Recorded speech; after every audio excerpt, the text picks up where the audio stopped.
Home, the gold. He could be too far. No, he's kicking. Oh, what a catch! Puts a spicy forehand out in front of Naomi Morcilla. Wu for the win. Team Canada. Garrett Wu! Santos with the layout grab. Oh, that fantastic grab. The claws of Chaffer. Canada just became the world champions. Yo, Canada and the rest of the world. You're listening to the Huckin podcast. I'm one of your hosts, Theo, living in Kingston, Ontario. And I'm Danie Proby from New SBC, and we are your coast-to-coast guide to all things Canadian Ultimate. Theo. Okay, well, first of all, I'm going to say, we talk a little bit before we hit record, and Theo is just kind of dangling the fact that he has a story to share in front of me. It's got me curious. So before I even kind of ask how your weekend was, I mean, was it related to your weekend? It was. So how was your weekend? It was good. First of all, the whole week I was in Toronto, but the main story I want to share before I even share about Toronto is I was at my best friend's rehearsal dinner. I told you that I'm doing a speech, and his wife comes up to me and says, "Oh, are you going to rap your speech?" And I'm like, "What are you talking about rap? Like, what are you talking about rap?"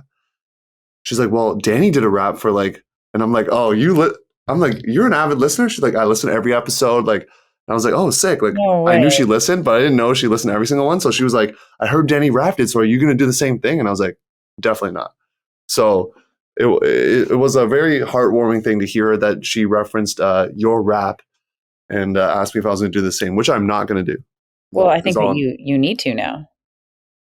No, I actually did say I wanted to do some spoken word, and my friend Corey said, "That's a no." He's like, "I do not want that," and I was like, "Okay."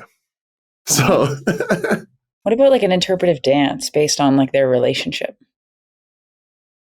yeah, that's not something I would do. I want to see this video of your rap. Do you have it somewhere? Is it like buried in the archives somewhere? I feel like it was. Like I made my sister's wedding video for her, but I don't have any of the raw footage anymore. So. And how many years ago was this? Was this like in 480p? Like, No, like you know what I'm talking about? it was honestly like 2 months before I met Ari, so almost 7 years ago. Okay, so you might have still got that HD though. Yeah, it was on like an actual camera, like a nice camera. Nice. I don't know where it is. Yeah. Yeah, I was there on Saturday. I was there in Hamilton on Saturday, but during the week I was in Toronto, and yeah, I got to see some people and also watch the Blue Jays, and highly recommend for anyone in Toronto. I'm not getting paid by the Blue Jays to say this, but their new renovations are dope. I sat in one game, sat right above the bullpen. It was sick. You should go. So, Danie, you're going to Toronto. I don't think you'll have time to squeeze in a Jays game. It will not. Yeah. It's unfortunate. And you actually also told me that when I'm going to be in Cincinnati, there won't be any Reds games either. And that has been kind of a staple. There's not a lot to do in Cincinnati. That was kind of like the thing that we always did. And that was our plan. So the plan was to hang out after college nationals and go see a Reds game. But that we're going to have to just go to a brewery where I don't drink. So you'll just have to just drink talk for me or something. to each other? Oh, gosh. I'm going to need you to have a drink, I think, in order to get us through it. Anyway. We'll see what happens. So I spent my week in Toronto. You said you're from New West. Are you in New West right now? Where are you currently? Currently in New West. This is where I live. I usually say Vancouver, BC because it's, bigger. People know what it is. And I play and coach in Vancouver. So it's all the same. But you were gone this weekend somewhere, correct? Si, senor. I was at Cascadia Conferences down in, or is it Olympia? So it's like south of Tacoma and Seattle. And we have actually a few Americans on our team, and they all kind of live in Seattle for the most part. And so we bill it at their houses whenever we play in Washington. But their houses are like an hour and 10 minutes north of the field. So both days we were getting up at like 6 in order to kind of get to the fields on time. It was tiring. But now that regionals is in Utah and we all have to fly, like we're doing anything possible to save money. So it was very nice to stay at home. There's a doggie staying at the home that I was living at named Abby, and she's super cutie. So I love that. Cool. And regionals has not changed, right? I think we had talked about it before that it could possibly, there was some like talk of trying to change it, but it sounds like that's locked in, correct? Still in Utah, even though I don't even know if there's a Utah team going now. Or probably like all like the Utah State and the men's side, I think. Yeah, but I haven't known any Utah teams to be competing on the women's side. I'm sure they're just like ranked super low or something. Maybe there's one team from Utah that's going to be going on our side, but all Interesting. 7 teams from our section moved on to our region. So you'll have fun in Utah, Yeah. the home of, or at least Salt Lake, the home of the 2002 Olympics. So any other things you want to share? I know for those who listened to last week's episode, I really enjoyed hearing Danie just share about what she has been going through and is currently going through, and appreciate her vulnerability. So if you haven't a chance to, you can just even listen to that part and get to know Danie a bit more. I think that's pretty cool. So do that. That was last week, just like for the listeners out there. That was last week. I've had a couple people reach out since then, and it's been nice. Lovely. I just love our little community. Super cute. So yeah, the weekend was fun. Like I always get that like post-tournament depression, even when I'm coaching. The Monday after, like it's bad anyway, but it was just like extra bad today, where I was just like had like no life in my body. I just like laid around doing nothing. I think that's probably fairly relatable to people that have played big tournaments with teams that they love. Coming back and trying to go to work or go to school the next day, it's tough. It's not easy. Take a sick day, people. Yeah, I mean, I did. When you're your own boss, it's a lot easier to take a sick day. It's a whole sick week is what you're telling me. You're just going to be off the whole week. Elevate will just not advance. Nothing will happen. And you just take the whole week off. Yeah, maybe. Anyway, speaking about advancing, we should head over to the new segment so we can figure out what Canadian teams are moving on and advancing from sectionals to regionals and then hopefully to nationals. So we're going to have a quick break and then we'll see you in the news section. We now have breaking news. Welcome to the news. We are going to start with the Cascadia section or conference. And Theo, do you call them sectionals or do you call them conferences? Yeah, I'm confused because a lot of people use it's like interchangeable, you know? Mm-hmm. People use conferences. Like I think the proper term is conferences. Yeah. From USAU side, but everyone at least in my circle that I know calls it sectionals. Yeah, because I feel like it was sectionals for a while, but it's been conferences for a long time, and people still have in college, yeah. Yeah, it's interesting. Anyway, so our conference is Cascadia, so that's the teams that were represented were from BC, Washington, and Oregon. And so I was coaching the UBC women's team, got to follow along with the UBC men's team. I checked a lot in with the UVic women's team and the UVic men's team as well. So it was a very exciting weekend. Some upsets kind of all around and some almost upsets. We almost got upset. UVic almost upset another team. It was very, very nice. Exciting. So I'll start with the open division. So UVic was playing the number 1 seed Oregon first thing right away, and they ended up losing 9-13 to them. Was respectable. Oregon is, I think, in the top 10 or are they 12 or something like that in the power rankings, something like that. So they're definitely they're up there. They're up there. That's for sure. Yeah, they're the highest rated team in that region, minus BYU. That doesn't count. UBC. Sorry. Yeah, sorry about BYU. UBC was then playing Portland State, and we were watching that game on the sideline, and it was funny, entertaining. This team was hilarious. They made the UBC men's team do a spirit game, and they did not seem very pleased about it. But it was, it kind of felt like a fun tournament vibes with that team. So they ended up besting them 13-2. And then we had the all BC battle of UBC versus Victoria, and UBC ended up besting Victoria by 4. So it was a pretty fun game, lots of layouts, just like classic college fans ultimate. And then both teams played their final game at 5 p.m. So UBC played against Oregon and they ended up losing by 3. And UVic ended up playing Portland State and won by 6. And so I know the UBC men's team was a little bit disappointed to lose to Oregon by 3, but they were pretty in it. And I think that game gave them the confidence potentially that they could beat this team that they hadn't seen yet. So it was very exciting. Anything that sticks out to you in these pool play games? so far. I need to know the series where it's at with UBC and UVic because they played. Was it SBI they played or Yeah. President? One of those two early tournaments, and then they played the Dogwood Bowl. So I believe UBC's up 1, correct, in this series between the two teams. Did they play at Northwest Challenge? No, they didn't. I think they were on opposite sides. Okay, so yeah, it's 2-1, I believe. It's UVic has always got upset potential. They do. That's very They're not true. like you can't completely sleep on them. They, for some reason, just get UBC's number every once in a while, and they just kind of mess with them a little bit. So you can never count them out. They're right there. They're right on the cusp. Moving into semi. So after pool play, basically, they kind of reseeded everybody, and we had UBC facing off against Oregon State, and they had played Oregon State at Northwest Challenge, and they beat them by quite a bit. But I believe the last time they played Oregon State beat them. So I know that they worked on a specific style of defense to stop that team, and it still worked. So they ended up beating Oregon State 15-10 and cruised into the finals. UVic, because they didn't do as well in their pool play, were kind of in this other pool where they ended up playing 3 games against teams that kind of didn't make it into semis. They ended up winning all 3 of those games. So they beat Washington B 13-5.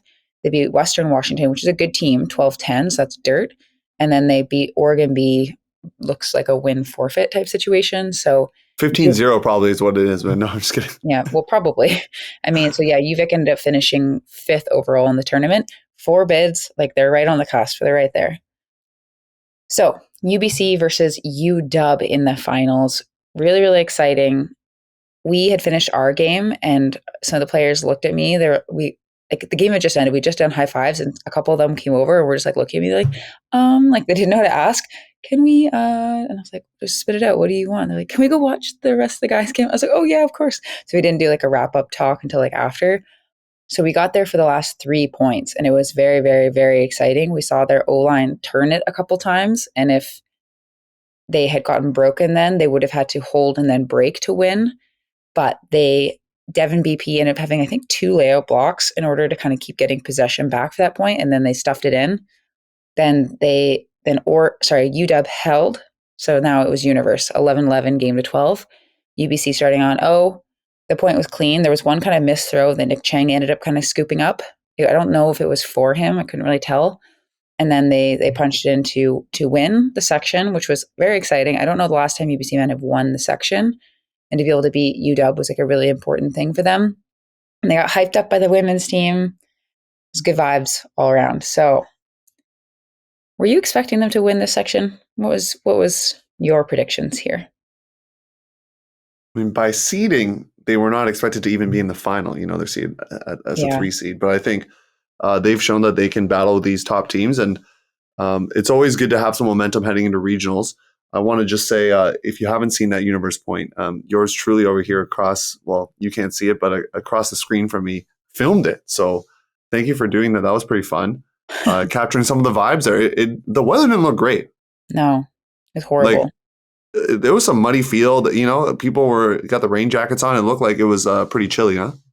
Yeah, the weather was bad. The fields were like mud pits. It was tough stuff. Like you'd make a cut, somebody would throw it, and then you'd fall, and the frisbee would float over your head. That just happened all the time.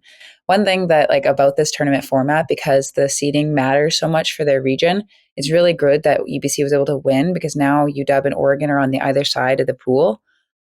Also, the fact that Oregon had lost to UW, which was an upset in semis, and so then UW was in finals, and then right away UW and Oregon had to play again, and then for 3rd place, and then Oregon ended up beating UW that time. So even though UW beat Oregon in semis, Oregon finished 2nd overall and UW finished 3rd overall. It's so demoralizing to lose finals on Universe and to go have to play another game in the mud against a team you'd already beaten.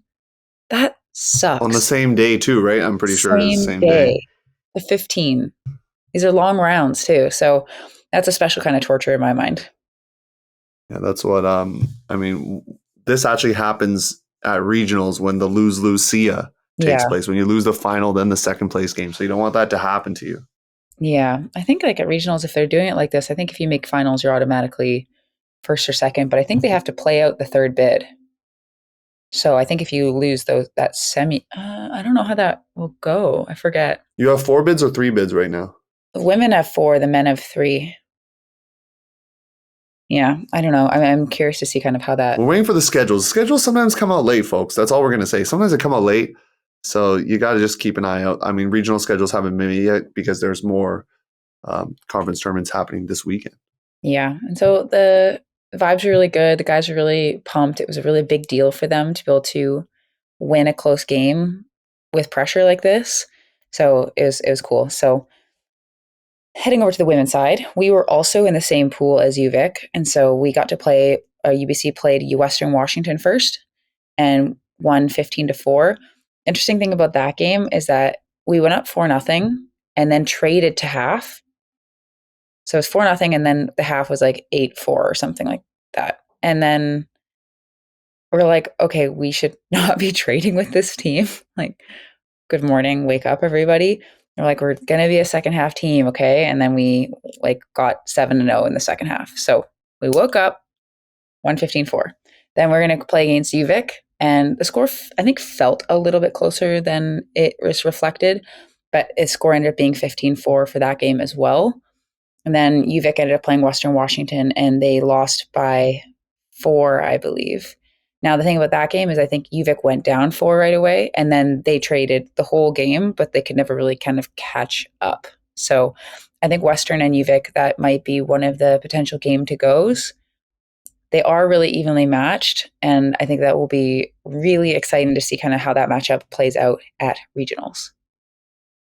Now, moving on from there, because UBC women's won their pool, they got a bye right to semis at 9 in the morning.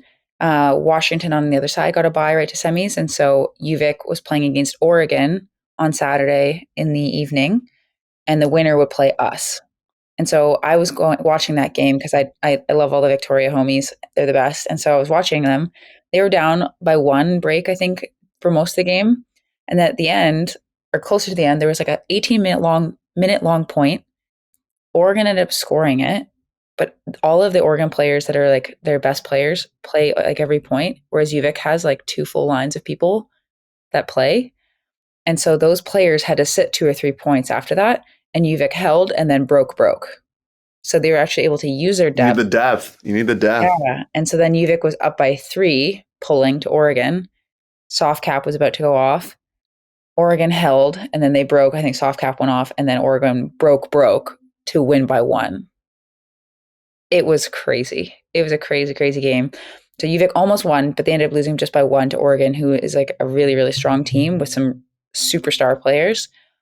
So that meant that we were going to be playing Oregon in the morning, and we had the best warm-up we've ever had.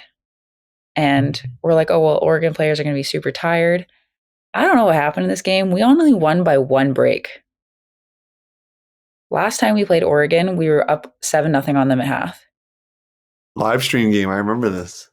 Like, they played incredibly. Like, I watched them the day before. They didn't play that incredibly. Like, they were missing on their deep shots and stuff. But against us, I think they missed on 1 deep shot. And we were doing like everything in our power. I was like stacking lines. Like, it was crazy. It was crazy. It was a really good game for Oregon. And we definitely had some uncharacteristic drops, like a lot of pancake drops, some in the end zone, like our O-line pancake dropping stuff, or like, it was Hopefully weird. they don't listen to this so it doesn't get in their head, you know. No, they know. They know.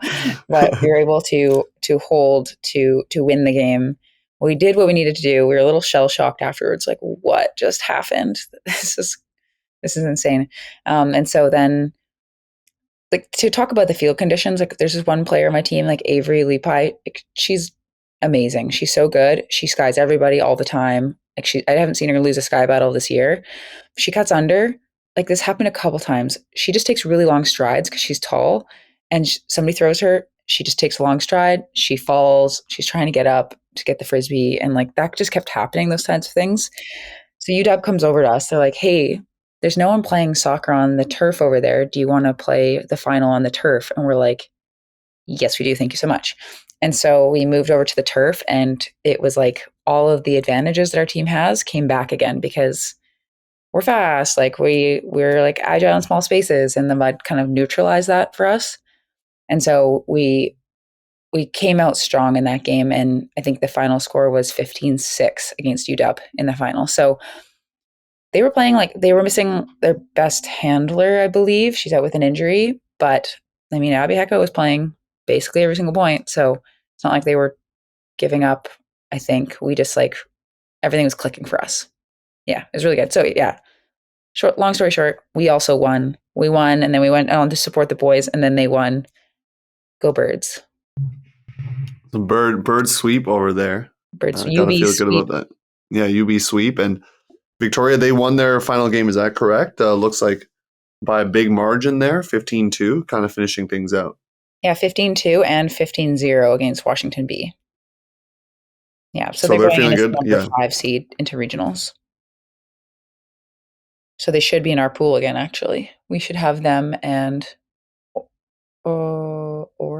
we should have them and Western in our pool again. Are there other teams from other like conferences are going to be going to this? I mean, there must be a Utah team to make it 8. I don't really know because all 7 of us moved on. True. I don't know. I'll have to look at that when you're secret talking. Utah team that clearly exists but is not on the radar of Danie probably right now. But I mean, any other thoughts you have before we're gonna head further east because no one in the middle of Canada is playing apparently in college right now. So any other last thoughts? No. Go Canada. Go Canada. So we're gonna move to we're gonna go all the way to as far east as you can go for a tournament. Rhode Island. So McGill, you went to Rhode Island. You were seeded 4th. You finished 4th. You got a tough section in the greater New England region. There's some good teams in there. They go 1-1 in pool play. They lose to Vermont 13-7, and then they get a big win over Maine 11-8. The format here is, I didn't really understand the format because, it's just hard because one pool has just a less team. So it just throws things off a little bit. They had some like regional Sunday games. If you look on the score reporter, there's no like final, even though the de facto final would be UMass versus Vermont.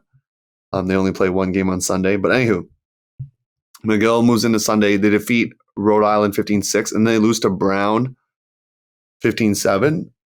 This is a team that if they want to make nationals, they're probably going to have to beat or a team equivalent of that level. So I think it helped. I don't know. I wasn't there. I'm not like Danie, who was there at Cascadia Conference to tell you exactly what happened, but I'm sure the McGill coaching staff and the captains at B will find ways to try to game plan against Brown, and they may see them again at regionals, and they'll probably have to get through them or a couple other teams, which we'll discuss as well. And then they went out and defeat New Hampshire 15-3. So, like I said, they finished 4th. There's some real contenders from this section or conference that will be at regionals, Vermont and UMass specifically. And then they'll have to beat either like Tufts, Brown, Northeastern. There's a lot of good teams out there. But there's 4 bids. So, Danie, you got to be feeling good if you're McGill, right? You got 4 bids this year. Like, there's a chance, There's always a chance, especially because a team like McGill has not been filmed either. So there's not a lot of intel people can do to like figure out kind of what their style of play is all about. They got some good young talent there as well. So it's exciting. I'm so pumped that there's so many Canadian teams going. I mean, there were Canadian teams I didn't even know were going to sectionals until the fact checker himself told us on the YouTube. Like Ottawa? Yeah, Ottawa and a couple others. So we're going to jet over to Western New York, upstate. First off, Waterloo. I believe you have a player from that school on your team. Just saying. In fact. I love their stories. First of all, on Instagram, they had like UW Slay. I think that's maybe their new hashtag. I don't know. But in pool play, they got some big W's, 10-9 over Buffalo, or SUNY Buffalo, because it's like the State University of New York, the whole state school system. And then a 10-8 win over I believe that's the Rochester Institute of Technology, RIT. They only played 2 games on Saturday, and then they win in the finals 12-11. I believe that was on Universe over the Cornell Buds. But I'm going to ask you something because they won it all, 3 games. But you know how high these USAU fees are, okay? You know that some of these students got the exams going on. I got to give kudos to them for doing it, but you kind of hope that they would get more games, right? Like, because they're like paying all these fees and stuff, you know? Like, they only play 3 games over the weekend. Yeah, we only had 4 as well.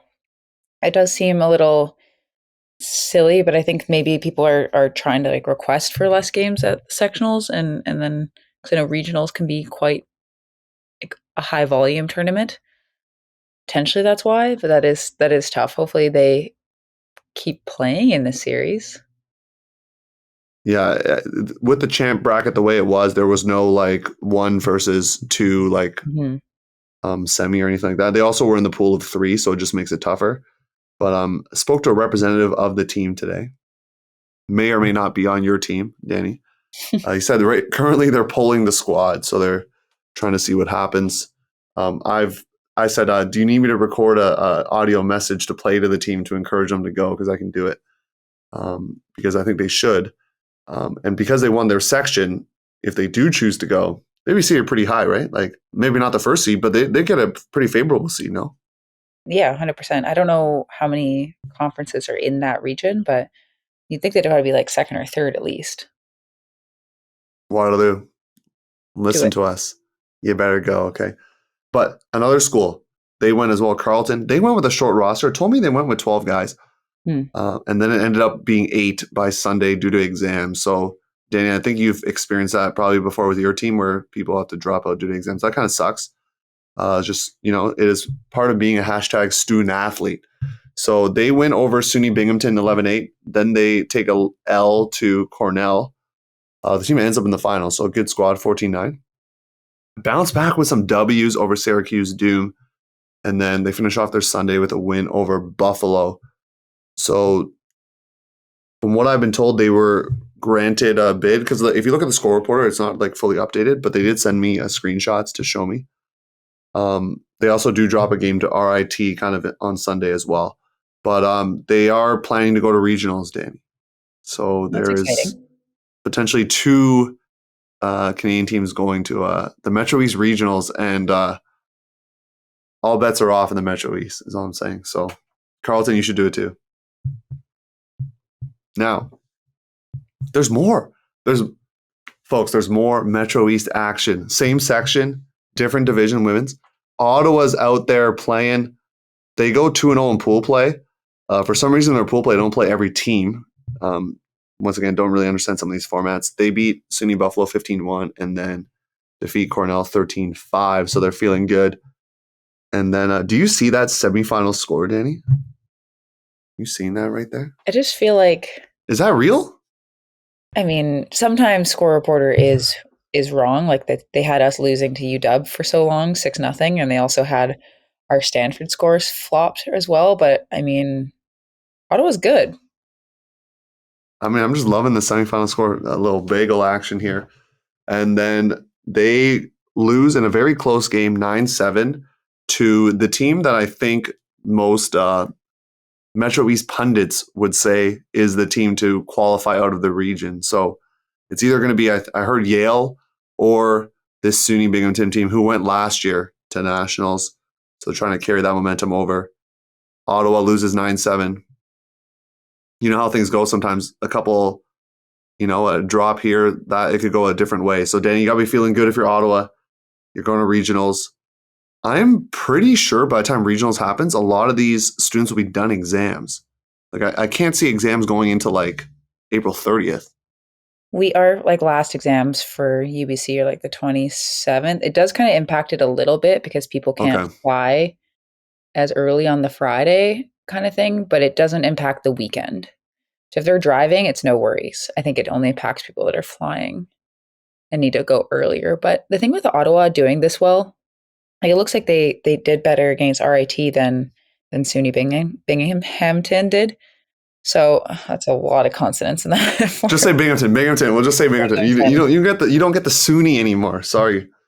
Oh, folks. SUNY's the easier part of that. Anyway, so the fact that they were able to do as well as they did in this tournament, and they've only kind of recently been able to play outside, makes me feel Yeah, like it's even if cold they out get, here. yeah, if they get a couple more practices in, I have a feeling that they're going to be able to overtake that SUNY team.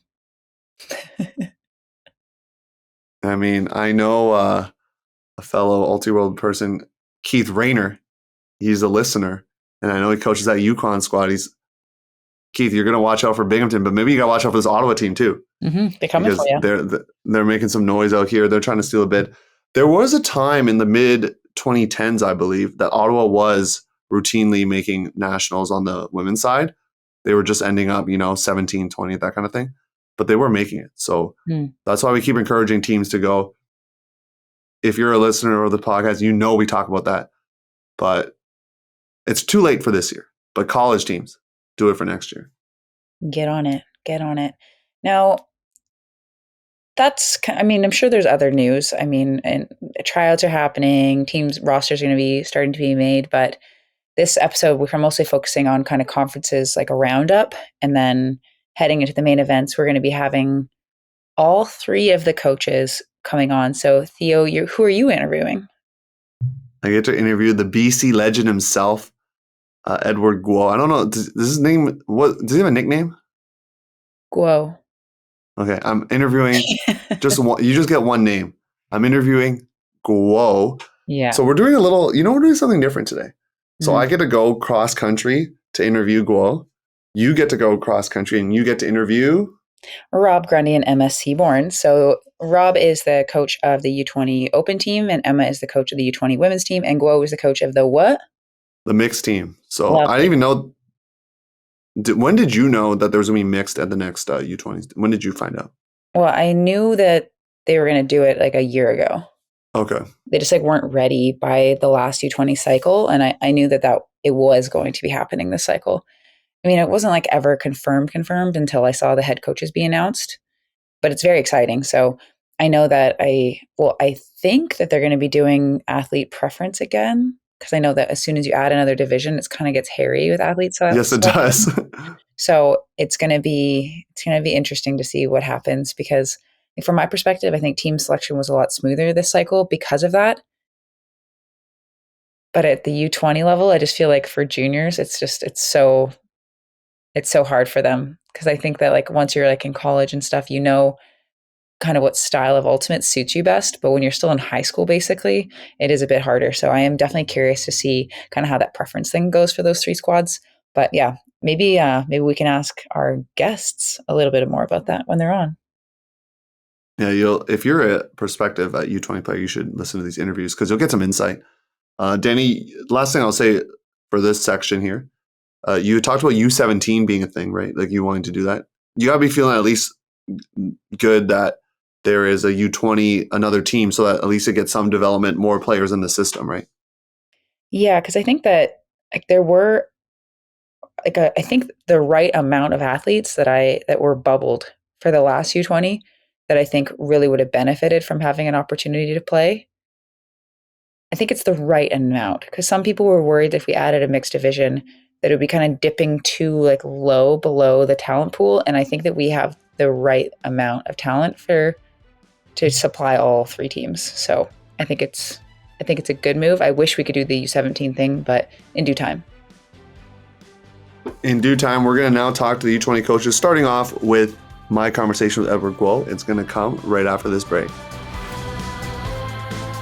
Spring college season is here and the warm weather is on its way. That means it's reversible season. Breakmark is giving away free reversibles for teams that order a bundle. With prices starting at just $75, it's the best way to have your team looking game ready this spring. And reorders get a 20% discount. Get started today at breakmark.com. You're watching main event number 1. We told you we're going to have U20 coaches in the house. We got one out here going cross country to BC to interview Edward Guo, or otherwise just known as Guo. So Guo, how are you doing today out in sunny? Is sunny or cloudy Vancouver right now? No, it is very rainy right now, actually. It's been raining for a while. I hear it's really nice out in the east, but it is not nice right now. So, but luckily we get to practice in some little worse conditions. You never know when that might happen. So, yeah, spoken like a true coach. So you can already tell the coach is coming through. But we're going to start with the first question, which is how you got into Ultimate. You may have said this already on a podcast episode because you've been on the show before. But true, I'm a returner. You're a returner. Hey, that's a rare occurrence. So consider yourself very blessed to be a returner on the show. But tell us again how you got into Frisbee. Yeah, I started when I was like 13 or 14. Personally, didn't play too many other sports, and just, a couple of friends and I tried out for the high school team. Ended up making it. It was a pretty fun team because we didn't have seniors or juniors. It was just one team. So as like a grade 9, you got to hang out with some like grade 11s and 12s, which is always cool as a young person. And then after that, just kept playing. Played a little bit of adult leagues, played some junior club, or attempted to at least, and then just kept playing after high school, like to college, and then club. So just kept playing because it was really fun, and I was able to get a little bit better each year at the sport. Yeah, Guo's being a bit humble here because you played for UBC, correct? UBC men's team? I played from 2012 to 2015. Was quite fortunate in my 2012 year that it was a big roster turnover because of, I think, it used to be like Langara, this community college, and UBC could play together. But then the year that I started, they didn't allow that. So there was a big roster turnover. So I was able to snag a spot. Like I think there was 18 or 19 available. And then the rest is history. After that, kept playing. The rest is history. But nowadays, not as easy because, less turnover. But yeah. Yeah, and so speaking of UBC, you're one of the coaches. Congratulations. I'm going to formally congratulate you on winning the Cascadia section. Trivia time for you. When's the last time UBC won Cascadia conferences? Do you know? Because I don't. I do not know, but I was asking some of my friends who I played with back in the day, and they were saying even 2011, which was one of the better UBC teams, didn't even win sectionals. I think they said, like my friend Fred, who I talked to, he said they had lost to like Oregon, I think, in sectionals, but then ended up winning the region. So the last time could maybe even well be before that, like could be 2010, 09, 08, who knows, but definitely not in the past 10 years. Yeah, part of history there. So tell us how you got started in coaching. You talked a little bit about how you got playing. So was there a specific event that got you into coaching? No, honestly, I was just pretty into Ultimate at the time, and it was just for a lot of Vancouver players as a young player, it's pretty natural to get into coaching, just the high school scene. Nothing serious. It doesn't mean you're like a good coach or anything, just because there's so many high school teams out there, they just are all looking for coaches. So whether there's senior teams, junior teams, so even like they're looking for coaches just to like coach Ultimate. So even if you're a first year just out of high school, there's a spot for you somewhere, which, could lead to some mixed results here and there. But in terms of like just volume of coaches, they're always looking. So I was one of those younger, college age players that was just looking to coach. And then I was able to coach like a junior team at Churchill at the time, and then coach them for a few years, coach a senior team later on, and then started to take it a little more seriously when I started coaching club, which is like a summer club, like more dedicated players there in 2014, still at a pretty low level, honestly, and then started to take it even more seriously, I would say, in 2017 when I was able to coach, the top BC Open team for club with Peter Yu and Braden G. It was BC Alpha at the time. And then from there, just kept becoming more and more serious with it and coaching, better and better teams, I guess. Yeah. The teams in BC, they do change quite often because, there was the Alpha. Now it's like something different, but now there's a new club. Yeah. I know I didn't prep you for this, but new club. You have a new club out there. We had them on last week, so it's almost like we're doing Prime double time here, but who is Prime? Give like a great 2 minute, 2 minute quick thing.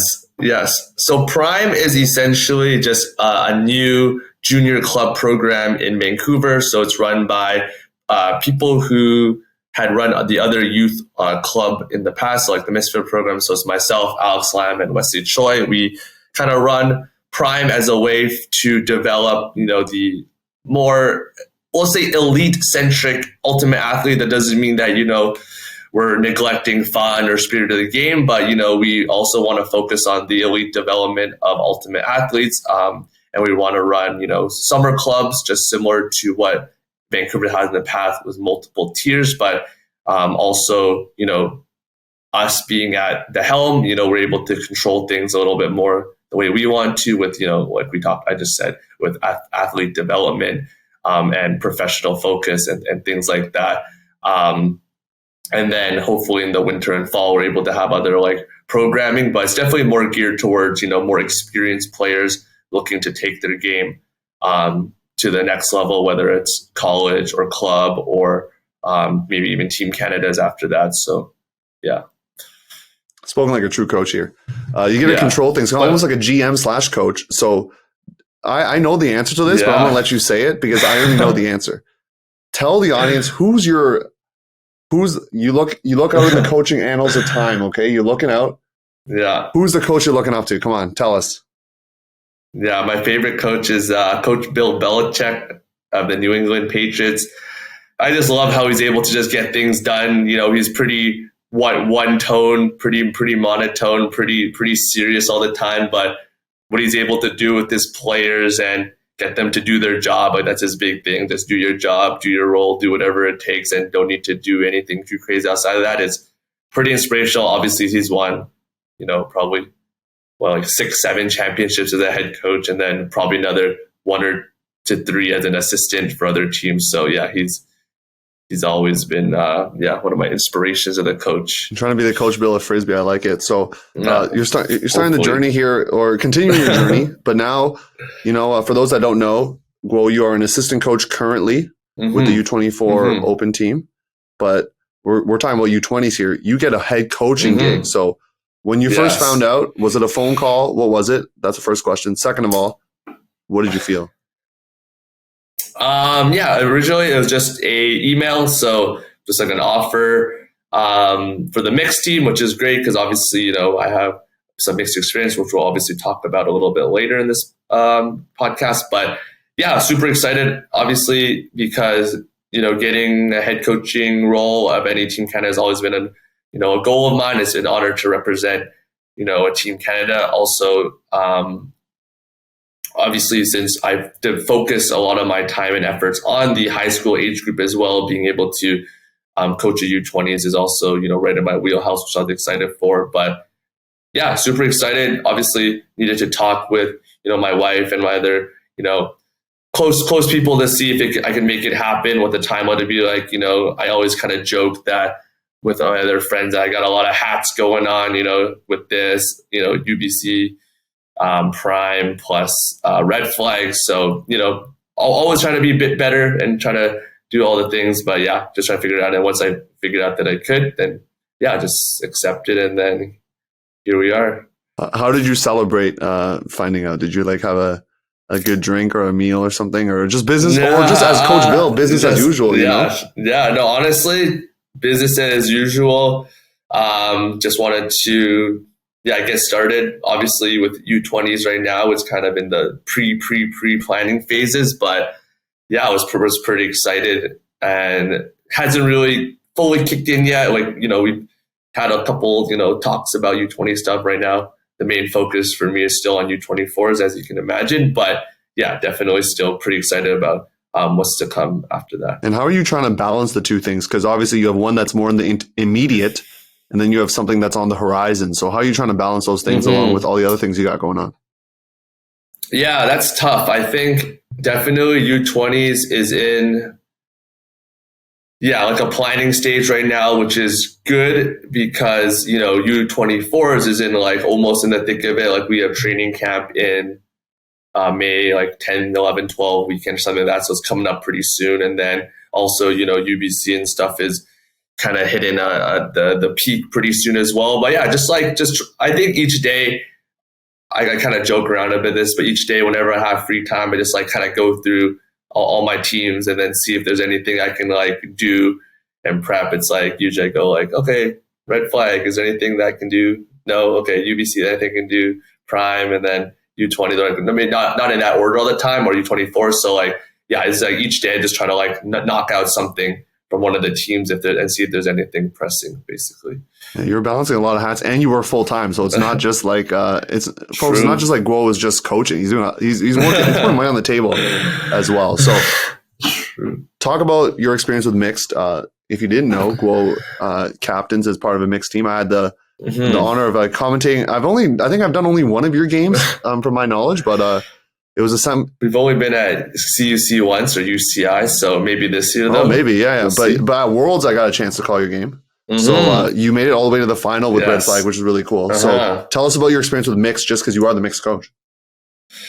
Yeah, so mixed, I mean, this all started with, BC high school. So BC high school has always been mixed, always will be. And that's like my first experience of coaching mixed ultimate. You got the guys and the girls, and then you got couples, I want to say that when I was first starting out, I had any specific strategies. Also at the time, it was for guys all the time starting out. Like there was no gender ratio or things like that. So you could have like a 12 to 14 guys and like 8 girls, and then like always play 4-3. And now it's obviously very different with the alternating. You need to have pretty equal gender match.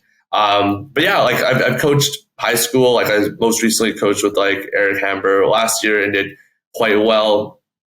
And then playing mixed, you also learn a lot of things like, in real time, how things work and what other strategies. But I would say like the biggest things that I've learned over my mixed career is just like how different genders matching players throw to each other, and also how to get everyone to interact even off the field as efficiently as possible. Because, people coming from single genders not used to playing with each other, have different heights and speeds and like throwing styles and cutting patterns and whatnot. But getting everyone on the same page early is something I've learned to try to do early and I think one thing I try to focus on is not getting mad at each other for not throwing to each other, because it's quite possible that person might just not be comfortable throwing that throw yet to that particular window, and not because they just want to like look it off because they're like, don't like the other gender or whatever. So yeah, I think that's one thing that I'm going to try and have learned that is important. Yeah, and we did an interview with you. We mentioned you're a returner, and the episode you did, to this day, Guo, it stuck out to me because in mixed ultimate, you don't hear people talk about this a lot, or I'm sure people think about it, but you actually talked about how you do drill specifically where male matching players are throwing to female matching players, vice versa. That's something that you've instilled in Red Flag, and I assume you're going to bring into Team Canada. Yeah, for sure. Like, I'm sure every team has done 4 lines in the past, but, we've done a style where even though it takes a little bit longer with the switches, but you have all of one gender match throw on the side, and then the other ones cut, and then you switch doing the same throw, and you do that for every single throw. And what that we find does is like you get more comfortability throwing and catching other gender match, of course, but a variety of throws as well, not just up lines, not just unders, but up lines, unders, L cuts, outs, and then especially on outs, little tip, but I think the mixed gender match outs completion rate is probably the lowest out of any other throws. So a little tip, that is something that we definitely try to focus on, trying to increase to get better at, but other teams don't listen to that. But if you can increase it, you're going to beat these teams because they're not hitting at that same percentage, right? That's where that coach Bill Belichick mind comes in, right? Guo? Yeah, exactly. So now we're going to shift here into it's U24s have happened. We don't know the result yet, but U20 is coming up. Is there going to be a prospect camp specifically? Do you know, or is it going to be just tryouts, or what's that going to look like? First of all, yeah, great question. So we're in the midst of planning, and I would say I'm playing planning because it's all tentative right now, but 2 prospect camps, one in the east, one in the west. I don't want to give out the dates just don't yet do that because it's still in the planning phase. I don't want to cause no Ultimate Canada why'd you say that? But yeah, we are planning 2 prospect camps. At the moment, they're being planned as in 2 locations, 2 days each. So yeah, like that's what we're planning for right now. Obviously things can change, so I wouldn't set that in stone, but that'll give players a early opportunity to show what, they can do-ish, see if they can take some feedback and apply it to the tryouts, but that's what we're planning right now. Okay, so prospect campus passed. It's tryout time. You're trying to pick the team. What are you're the head coach of the mix, so what are you specifically looking for at tryouts?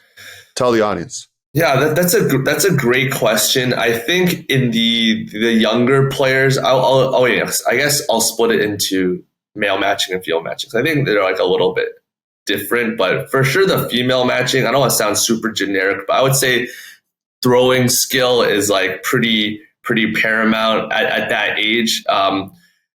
Unfortunately, without, they haven't reached college yet, or maybe their first year, so they haven't gotten the high level reps, but being able to throw like inside, outside, arounds, unders, huck, not even hucks. I honestly hucks don't matter that much. I would say anything within 30 yards of being able to break the mark is going to be super important. I say for male matching, that's also really important, but just in my experience, on average, the female matching side is a little bit weaker on the throws. So I would say for sure throwing ability is going to be like something that can be evidently seen at tryouts. Like if someone's super confident with their throws, super poised, that's going to stand out a lot.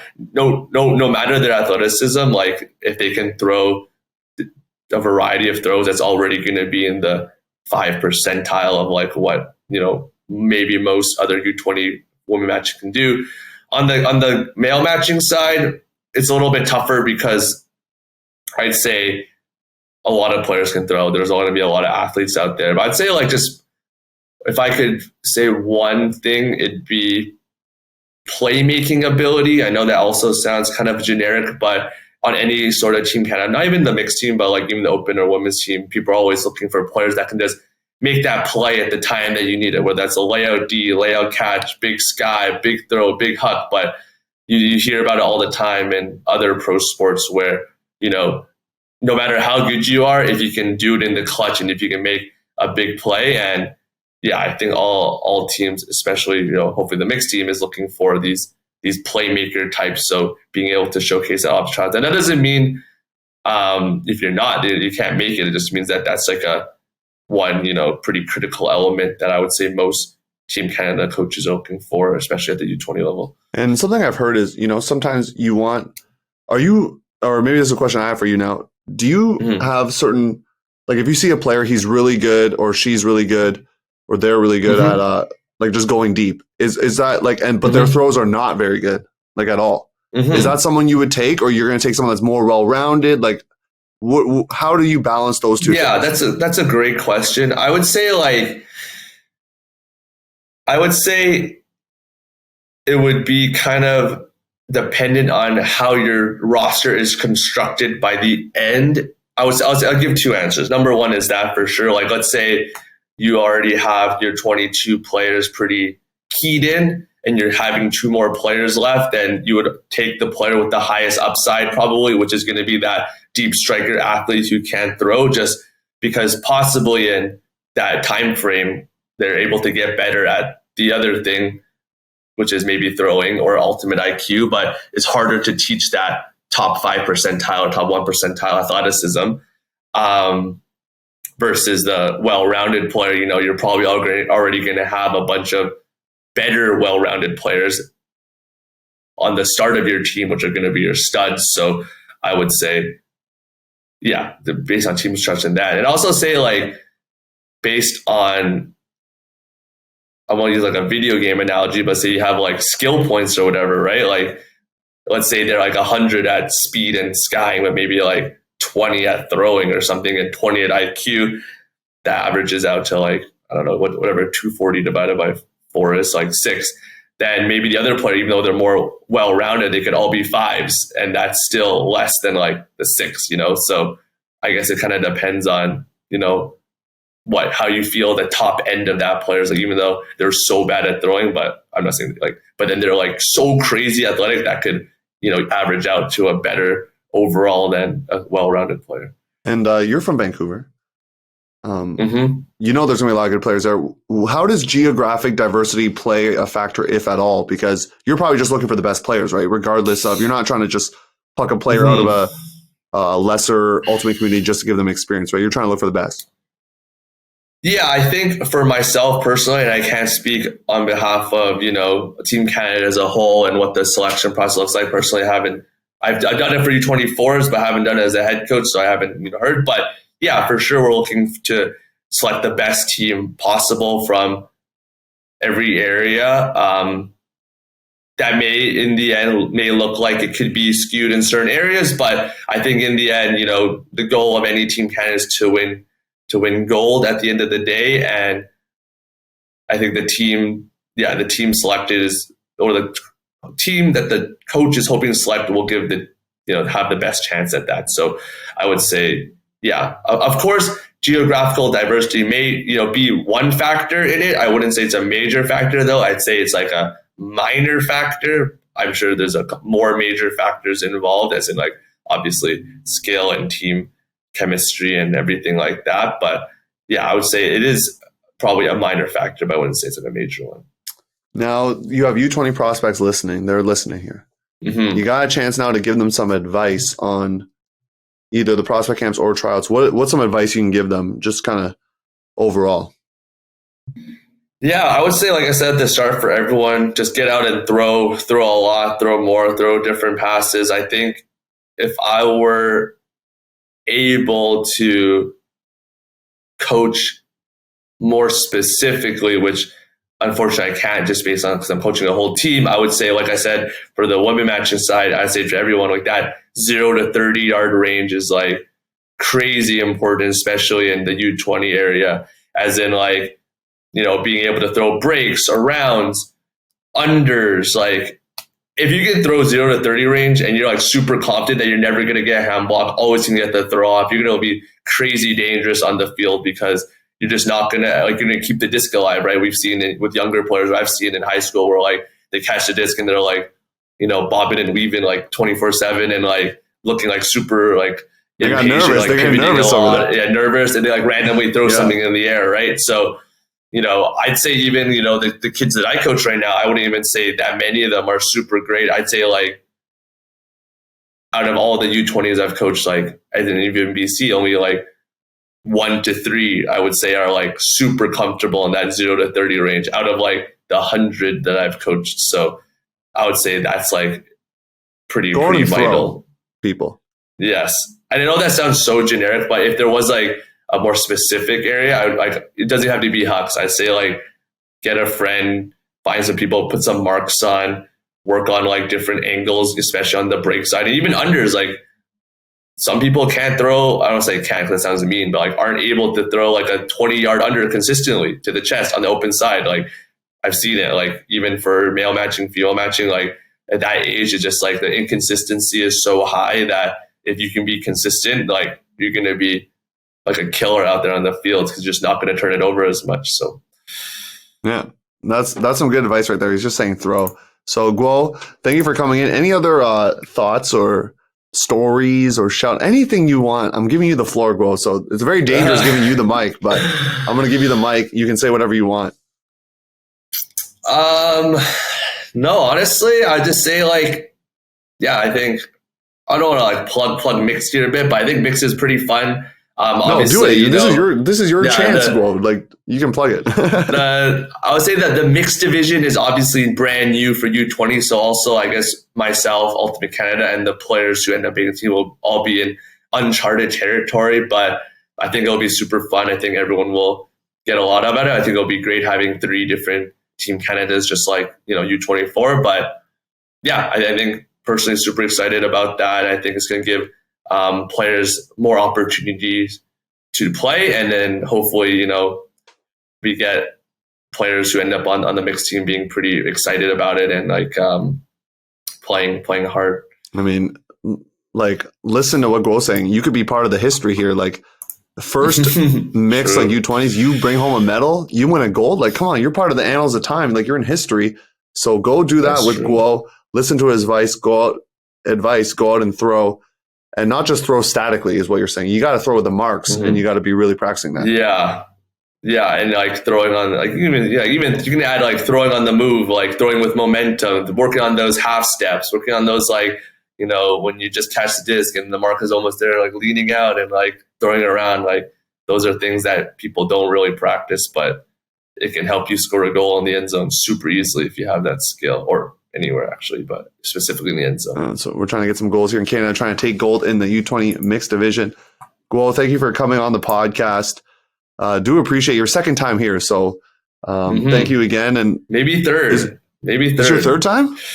No, I said it. Sorry. Maybe in the future. Maybe we'll make it 3. Hey, you win a gold medal. You bring a medal home, I think you're going to be on the podcast, Guo, is all I'm saying. So you got, just to give the audience some context, you got still some stuff on the horizon. You mentioned UBC, right? UBC still in contention in the postseason, and then you got Team Canada coming up, and what else? You got Red Flag going on, Prime. You got all these things happening this summer, right? Yeah. We got all these hats. All these hats? Yeah, UBC is going to regionals in 2 weeks. If people are listening who are UBC alum, we just got we had a big donation drive, so thanks to all the alumni for supporting that. We raised way more money than we ever expected. It's going to help the players' fees a lot. So big thanks to all the, alumni, just like all the people who supported the UBC fundraiser. That was massive. So we're going to Salt Lake City in 2 weeks for regionals, hopefully qualify for nationals. Coach Bill would never get overconfident. So I'm pretty at a medium See you in right Cincinnati now. Is what you're saying, though, right? See you in Cincinnati. Exactly. See you in Cincinnati. And Prime is starting to start up soon. We're having tryouts at the end of May, hoping to have those same club teams, 3 club teams per gender match. And then lastly, Red Flag is having its first practice today, actually, but probably at the time of this filming, it'll be past that. But first practice today and starting to start up, playing in the Canadian series this year, which will always be fun for the Huckin fans out there. Well, first time back since UCI. So you guys are playing Canadian series. That you're putting that on the record here, Guo. Yeah, we're playing the Canadian. Are you playing the US series as well? Got it. Yeah, we're playing the and US are you actually going to play some tournaments here, so you're not taking a bid from somebody else? Because the US audience wants to know about that. Oh yeah. We're for sure playing Select Flight Invite East, which is the end of July in Columbus, and then we have a decision to make for our August-September tournament, which we'll talk about right now because we're still in the decision phase. But we'll be playing at least 2 USAU regular season tournaments before the postseason. Hoping to earn a bid for the Northwest and or steal a bid like they did last time. So we just don't want to do that. Like too stressful. So thank you again, Guo. And for those listening or watching, you're going to hear the next interview, which is going to be Danie with Rob and Emma. Pretty exciting. So she's going to go to the East Coast and do an interview, and we'll be right back. Hey, this is Kelsey Hayden from Halifax Salty, and I'm a writer for Ultiworld. You're listening to the Huckin podcast, your coast-to-coast guide for all things Canadian Ultimate. Hello, everybody. Welcome to the main event part 2. I am super lucky to be able to interview not 1, but 2 head coaches of the U20 team for next cycle. So I am joined by Rob Grundy and Emma Seaborn, head coach of the U20 Open team and women's team. So first of all, how did you get into Ultimate? Let's start with you, Emma. Hi everyone. I started playing at Queen's in my first year undergrad, so that was 20 years ago now, over 20 years ago now. And so University Frisbee was my first foray into Ultimate. I actually wanted to play in high school, but never played a team, and played at Queen's for 4 years, and then started joining local teams, club teams, and my kind of big club team that I played with forever now is Union. So that's my kind of playing career. My mainstay team is Union and has been for over 10 years now since we started back in 2011. So University Frisbee. Wait, did you play on Union in the Victoria Nationals? Oh, so we played against each other. Sky Sharks, right? Yeah. Union, we were like, we got to beat this team. And I think we lost by a couple in semis or something, but we were really proud because I think you ended up winning that year. And we're like, we came close to beating the team that won. That means we won. That's how it works, right? That was where Union, we were at like our peak. We won CUCs and had some really good seasons, a couple years in a row there. Interesting. And how about you, Rob? My story is not nearly as interesting. I also started playing in university, but I didn't play club. I went to Acadia, and they had a club team, but I played intramurally there, and kept playing once I finished there and finished Teachers College at Western, and then moved back to Toronto and sort of just played league, and then I played on Zen in 2015 and have had some tournaments with Max Power and Bingo and Chill at a couple things. We might need to pause for a moment. Okay, so for those of you that are listening, you can, who are listening only, you can't see that Rob and Emma are together, but why are you together, and what is that noise in the background? The noise is the 3-year-old who seems to have had a fight with the 6-year-old. So our kids are in the basement right now trying to be distracted while we do this interview, which is really fun. Rob and I have kind of traded off doing coaching jobs for the last few years, but the kids are finally old enough now. We feel like we can do stuff at the same time because the kids can kind of manage that, which is really exciting. Yeah, no kidding. Well, while Rob is kind of managing your offspring, can you talk to us about how you got into coaching? My other sport is alpine skiing, and I started coaching alpine skiing right out of high school. So I've kind of coached that forever. I am a high school teacher by trade. And so when I got my teaching job, I was coaching a ski team on the weekends, and I started coaching the ultimate team at my high school that I work at. And then 2014, Carla DiFilippo, who you may have heard of, is someone who I actually work with and I teach with. And she came up to me at school one day. It's like, hey, do you want to come coach this women's team that I'm making? That was the first summer of Elites Ultimate and the first summer of Toro. So right away, Carla was like, come coach with me. And I said yes, because of course you say yes to that. So that was my first kind of club coaching gig. Thanks, Carla. Yeah, she's kind of a goat. So, yeah. And how about you, Rob? How did you get into coaching? There's a lot of parallels here. I was a ski instructor in high school, and after university went back to that. And then through time at my ski club, they asked me to switch to the competitive race program. And so I started coaching ski racing.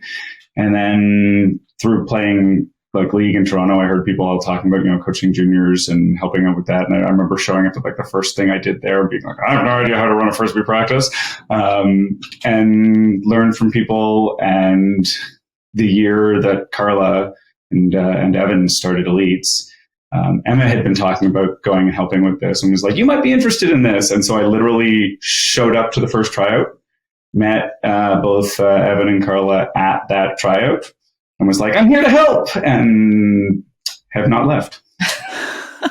So you're addicted now. That first summer I coached what we called Toro B, which is now called Uproar, and coached that team for 4 years, and then I've been working with Toro ever since. Nice. And now I know you both have done a U20 cycle before. Rob, you and I were assist coaches the same cycle, and then Emma, you were assist in 2018? Back in 2018, yeah. 2018. So this is your first gig as a head coach for Team Canada. So I'm curious to know what it means to both of you, and if there's anything that excites you, makes you nervous, or anything in between. So let's start with you, Rob, this time. I think it's a huge honor to have an opportunity to work with Team Canada at any point. And so to be able to start as an assistant coach and then now move into the head coaching role, I'm really excited to take on the adjusted challenge, I guess. I'm looking forward to just seeing how the role is a little bit different. What things that we can do that I'm excited to implement or interested in trying. I think that there's a lot of opportunity to develop U20s in Canada, and I'm excited to sort of get the ball rolling on that, I guess. But I don't know. lot of excitement, as you can probably tell. And it's good. Yeah, and like I said, I'm really proud to have been given the opportunity to do it. Mm-hmm. Wonderful. And yeah, I'm looking forward to this. And as you said, 2018 was my assistant coach cycle, so it's now been many years since that. But in the moment, I absolutely loved coaching that group of girls. It was really cool to see the talent from across the country come together, and we had a good kind of mix of people from lots of different places at that time, which was really awesome to have, somebody from the middle of the country and east and west, and kind of we had a good variety. So I love to see that happen again. And I knew when I tried the assistant coach, I was coming into it okay, I want to learn a ton, and I want to figure out what I can do next time. And so this was always for me a chance to take a cycle to learn. And now I'm really excited to go back and implement and keep learning and keep working on my coaching. And U20s and high school is my wheelhouse. I love coaching high school, and I love teaching high school. This is the people I like working with, the place I want to be. So having that in a competitive context is really, really cool. Oh, yes. I feel like so much of what you both said definitely resonated with me. And this is kind of not a question that I prepped either of you on, but I feel like this is a really unique situation where you're both head coaching a team in the same cycle. I just don't know if that's ever happened, or that must be very abnormal, even internationally. Yeah. So I guess my question is, if one of you had gotten it and the other one hadn't, how would you have dealt with that? I think both feet right in, just go do it. Go do it. That's something that we've talked about a lot, that both of us are interested in being part of this program and continuing to be part of the program. And I don't think that either of us would want to stop the other or try and prevent the other person from moving forward with their own goals just because they were disappointed that they didn't get it in that cycle. It would be all right, well, you're getting a shot this time. That's going to be awesome. And I'll get a chance another time. Yeah. Which is pretty similar to how it's worked for the last, 3 cycles, if you will. All the last 3 cycles since 2018, we've both applied for things, and I got one, you got one. We've kind of been working towards this, and it just happened. You get the email from Ultimate Canada, you've been selected as head coach, and I screenshot it over, and at the same time I get the reverse screenshot. So it's at the same time. Literally, it was the same time.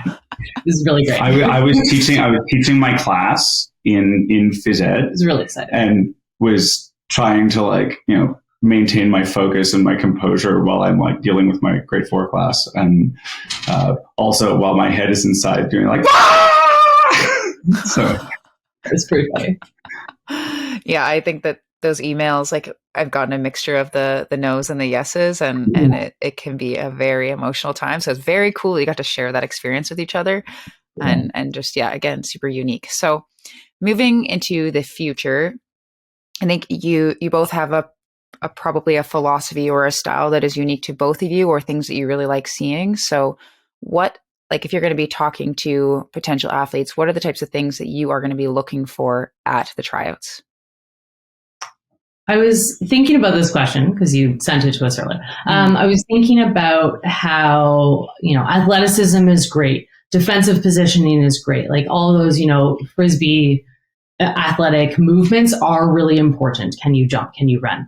But one of the things that I think is going to help people stand out is throwing, and that there needs to be tons of a variety of throws, good throwers who can throw for advantage, not just show, hey, I can, huck it, or I can throw it inside, but are you throwing it to a spot on the field where then, the next pass is going to be completed, or it's working with whatever system we breaking down the defense. Is that throwing going to put us over the top as a team? Because we know that we have to work hard on all of those pieces as our Team Canada now, as we've shown in the last few cycles, that we can't get away with just being athletic. we need those throws. And I think so that's something that's like going to stand out for me. And I'm a handler too, so maybe that's my bias also. But I think that's super important. It's funny because you're saying this. I'm like, me too, totally. And then, yep, handler. Yeah. Sure. Yeah, and I add to that and think the thing that stood out to me the most in Poland last year was how in sync a lot of our opponents were. And so I think another thing that I'm really interested to see is those people who are really adaptable. Can you get on the line with people that you maybe haven't played a lot with, and in a short period of time figure out how you can utilize their strengths? How can you utilize your own strengths and make that unit on the field as successful as possible? Because we know that a U20 cycle, sometimes it feels like a long way off, but like the amount of time you're actually together as a group is not very much. And so we don't have those like week in, week out reps that you get with your club team. And you need to be able to take the role you play on your club team, potentially toss it out the window, take a new role, take a new set of teammates, and still perform. And so that adaptability and that willingness and I guess ability to change how you play or recognize what your teammates can do to be the most successful for you is something that I think is really important for our athletes to bring forward. And then in terms of like the actual athletes themselves, do you have any advice for them? We've got some time before tryouts. There's going to be potentially prospect camps. I don't know if you can kind of give us any information on that or any advice to people kind of moving forward into the tryout process. Logistically, there are going to be prospect camps. We're kind of sorting out the final dates and locations and timing of those, but info is going to be coming out soon. So watch your, Ultimate Canada social media. So that's in the works, and those are going to be spring/summer, and then tryouts in the fall. We're kind of matching. It won't be exactly the same maybe, but U24s had tryouts last fall. And so it's a little bit the same timeline as that for the tryout part of things. You, Rob, had a really good thought in terms of preparing for tryouts. I think you should share. I think you need to set goals. Set yourself goals, and some of that will be a long-term thing, but some of it might be short-term goals. Make sure that they're measurable goals that you can check up on, find out, are you progressing towards them? How will you know that you are doing everything in your power to be prepared?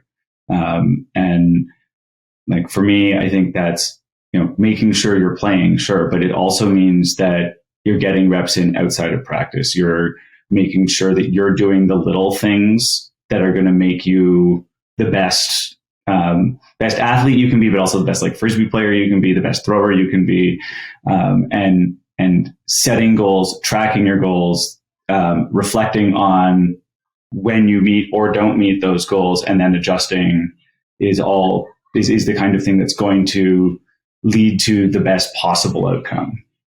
Legitimately prepare for tryouts. Don't just come and hope that you're good enough. Yes, definitely. You can see the difference between people who are physically prepared and mentally prepared and those that are not. Now, I think that idea of mental preparation is so important. I guess I didn't specifically say that, but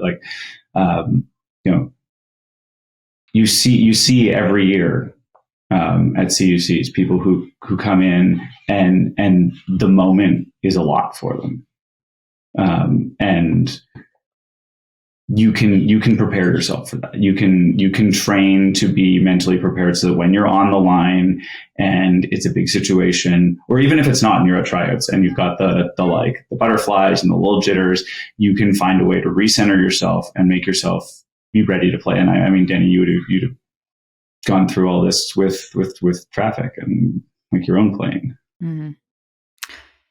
Yeah.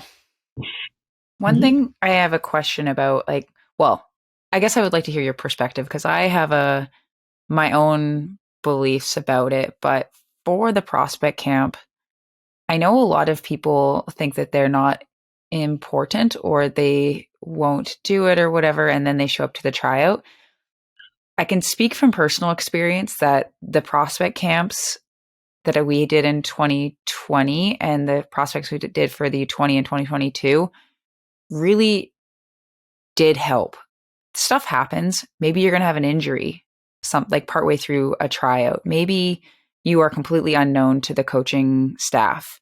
I want to know kind of what you both think about prospect camps and if like how much that kind of plays into your knowledge of the athlete base or kind of anything related to that, because I personally think more athletes should do it than currently do it. Yeah. I mean, I think prospect camps, if you can get there, go do it. It's not only a chance for the coaches to see you if you don't know them already, even if you do know them, you're getting a chance to kind of put yourself in an environment that this is kind of our next level. This is where we want to get to. So you're putting yourself in a place where you can rise to the occasion, and it's not just your club team. And it might practice. be a little bit uncomfortable because you're playing with people you don't know. And that's great. Right? A prospect camp where there's no like consequence in the end. Right. It's not a tryout. And then my best example is for our 2018 cycle, we had a few girls, but I think about one athlete in particular who was at prospect camp, super raw, very athletic, new to Frisbee, got a ton of feedback about like, here's what you need to work on. You need to work on throwing, you need to work on this. She went, made those changes, and we saw the difference at tryouts, and it was so clear to say, this person worked. And this person made a difference between prospect camp and tryouts. And they made the team because as a coach now, you can say, I can trust this athlete is going to do work outside of our time. Yeah. Which you absolutely need for a national team. I'm so curious who that is. Yeah. Tell me offline. Anyways, it was like, that was kind of for me a success of prospect camps.